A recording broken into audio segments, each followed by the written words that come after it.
Hari tu kan aku dah share pasal Insta360 X5 aku ni. Aku dah protect dia 360 darjah, nampak tak? Memang complete set. Tapi aku terlupa satu benda. Kalau aku buka protection dekat atas ni dan kita record, jadi untuk lens ni dia tak ada protection. Memanglah untuk Insta360 X5 ni dia ada bagi replaceable lens, tapi takkanlah setiap kali calar ataupun pecah nak kena tukar kan, makan modal.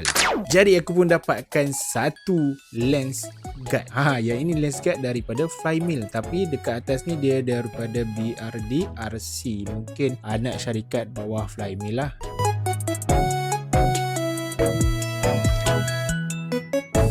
So inilah dia lens guard. Yang ini adalah premium glass lens guard. So kalau kita tengok dekat dalam ni, jom kita pasang tengok macam mana dia punya rupa.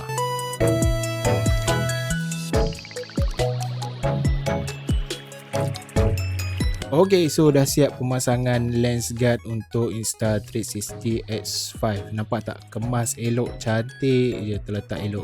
So kalau nak tahu lebih lanjut pasal lens guard ni, cuba komen dekat bawah. Nanti aku ceritakan apa kelebihan yang ada pada lens guard ni. So kalau nak dapatkan, aku dah sediakan link dekat bawah. Jangan lupa like, komen, share dan follow, gang.